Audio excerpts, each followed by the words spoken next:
recorded panel on privacy and data security and digital learning tools. I'm Donna, your host. AI-powered educational tools are transforming classrooms, but they also raise big questions. So, there are two questions on AI-powered educational tools are transforming classrooms.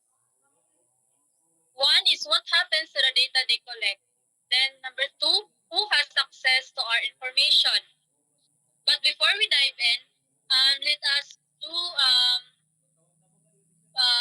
we pray first for to proceed to our discussion. So I'm requesting Miss Mary P to lead a prayer.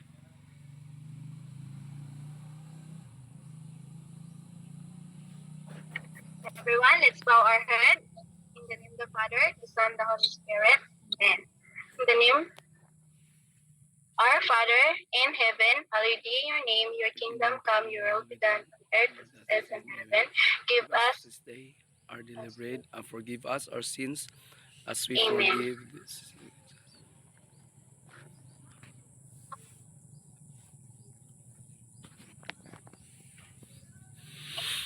Amen.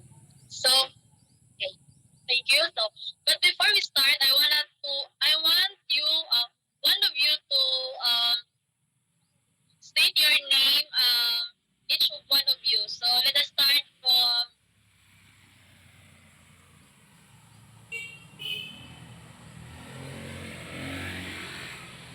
Jude. Can you state your name and last name?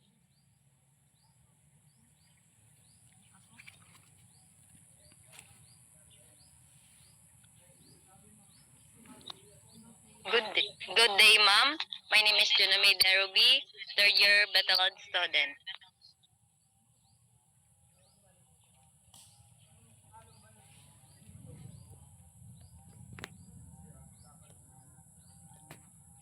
Good day, Ma'am Don. I'm Vincent Lagbas, third year BTLED student.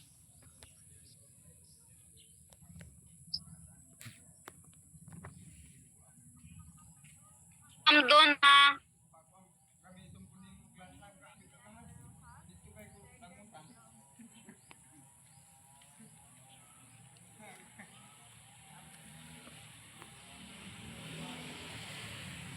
My name is Julian Berroja, year student.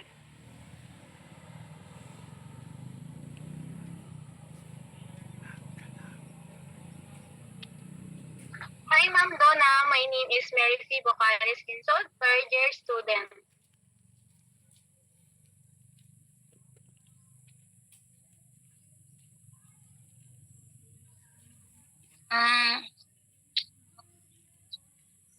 Hello, everyone. Also to you, Ma'am Donna, good day.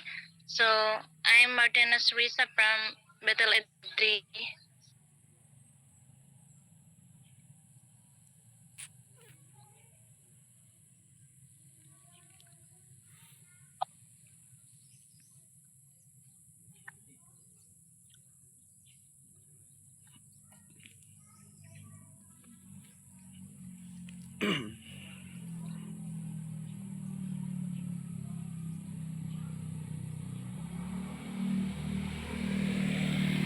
Okay, thank you everyone. So, okay.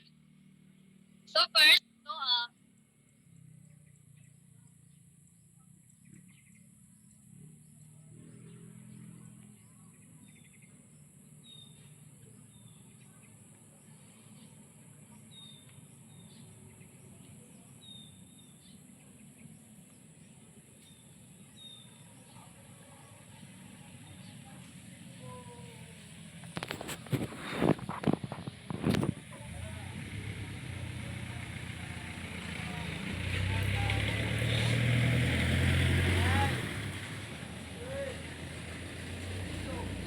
okay. So before let's start. So identifying risk. So let's begin the Mary P.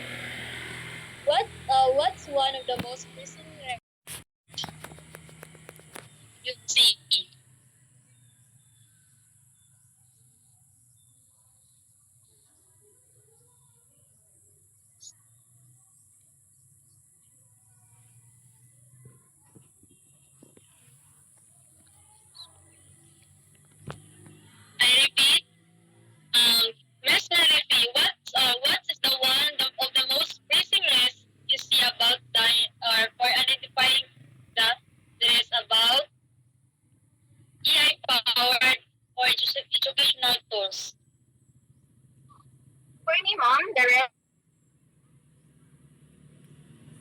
of sensitive student information which can lead to the identity, theft, or misuse for personal details.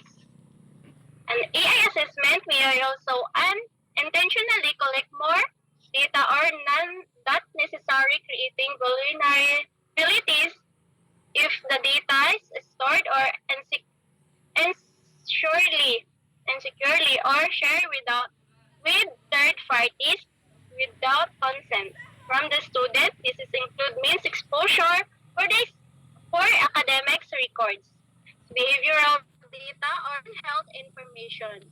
For institution, a breaching could result the reputational damage, loss of trust from parents and students, and the, proten- the potential legal consequence from violating data privacy law. Furthermore, biased data is algorithms is unfair evaluating for categorize students affecting grades and recommendation for opportunities to support their, the rest highlight that need for the rest data governance is secure storage practice that transparent data use privacy. That's all, Mom. Thank you. Okay, thank you, Miss Mary P. So now let's proceed to Miss Julie. Okay, Miss Julie. How can schools and educators critically evaluate which individuals or organizations should have access to student data collected by digital platforms?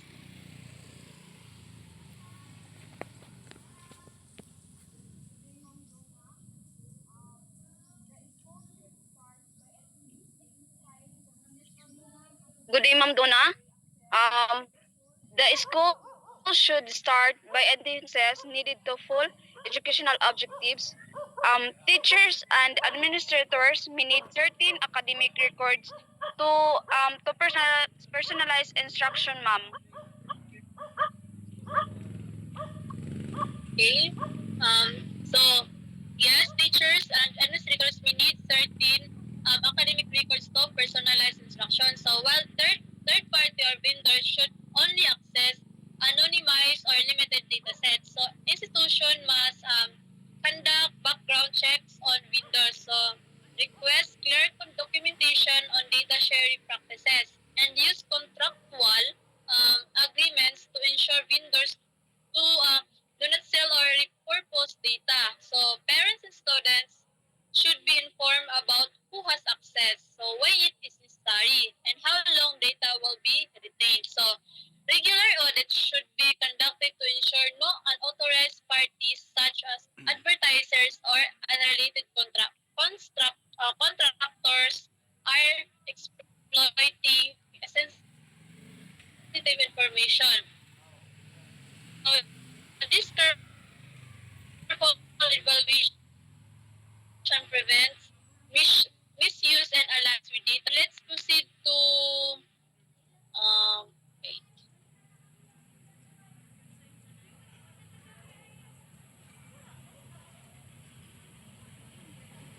Okay, Miss Jonah. So here's your question. So, Miss Jonah, in what ways could AI tools unintentionally compromise privacy, even if they are not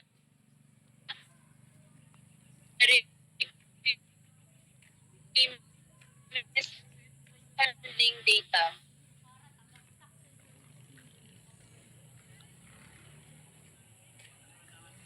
Yes, ma'am. So, for me, AI tools can compromise privacy indirectly through excessive data collections and anonymizations or algorithmic profiling. For example, a platform may and performance to make recommendations, but trust analysis could reveal sensitive details like learning disabilities or socioeconomic status. That's all. Okay, thank you, Ms. Ruby. So, yes, um, uh,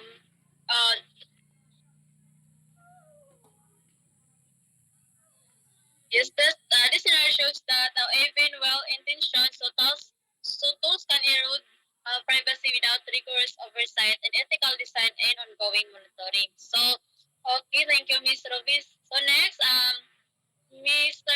Vincent, what are the questions should parents, educators, and students ask technology vendors to ensure their data is handled securely and ethically? Maybe sometime they should ask what specific type of data are being collected and for what exact purpose. How is the data encrypted, transferred, and storage? Is the data shared with third parties? And if so, under what conditions? By asking these questions, stakeholders can evaluate whether a vendor practices align with privacy laws and ethical standards, ensuring students' personal information is rejected and protected.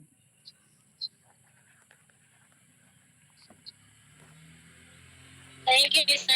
Those questions are asked of every should be questions should parents and educators and students. So by that us or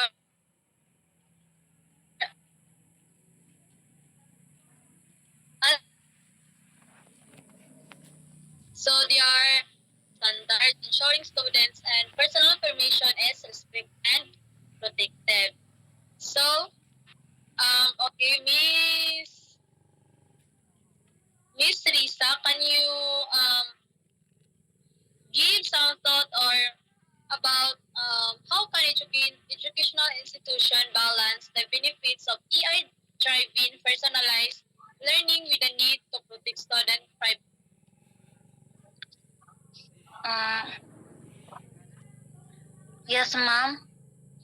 Um, Educational institution balance the benefits of AI. Through the institution should be adapt privacy by design approach where protecting personal data is built into every stage of implementing. So AI tools, this means collecting only the data essential for learning outcomes, anonymizing information whenever possible, and using tools that allow schools control data sharing permissions. Robust cybersecurity measures provide transparency to families and train educators to use data responsibly. Regularly, risk assessments as feedback from parents and students can help refine practices by weighing the national benefits against potential harms. Institution can adapt AI technologies in a way that compromising privacy. Okay, thank you, Miss Lisa. So now, um,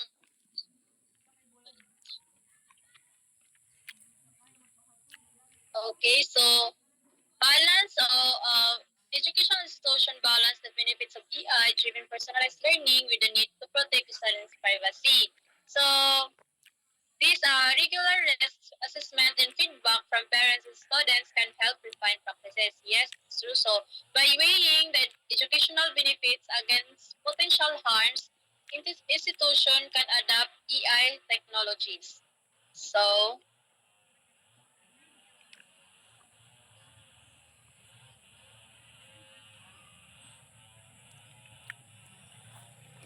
okay. So, um, what role do laws, regulation, and school policies play in safeguarding student data when using digital learning tools, and how can stakeholders ensure compliance? So laws like the Philippines or Data Privacy Act, the U.S. FERPA or Europe's or GDPR set clear requirements for how student data must be collected. Then process, stored, and shared. So school policies should translate these legal standards into practical steps. So such as requiring vendor contracts, so limiting data retention per use and establishing clear protocols for responding to breaches so stakeholders can ensure compliance by staying informed about legal obligations. So, conducting regular training for staff and establishing data protection officers or committees. So, students and parents should also be empowered to report concern or request clarification about how their information is handled. Strong policies and accountability measure create a safer environment. So, yes, everyone, your thought is what we call this true. So privacy and data security and digital learning tools. So it is refers to the practices and measure used to protect the personal and academic information of students. So academic information of students, teachers, institutions. So when using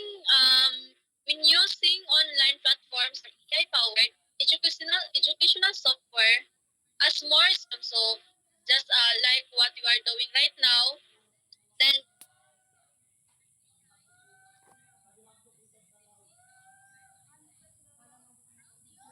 learning management system data are collected. Rosie and Evan, I think that's also thank you for your participation class. So thank you all for your thoughtful contributions. We've learned that while AI tools offer incredible opportunities, they also carry real risks, breaches, misuse, and erosion of trust.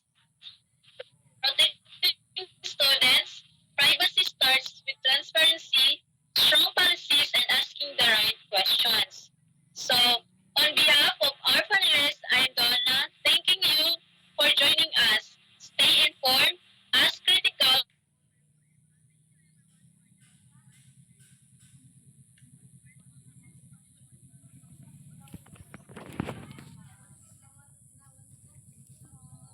questions there for everyone. Thank you everyone for joining us.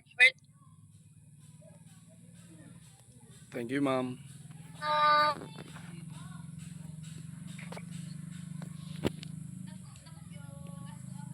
Yes.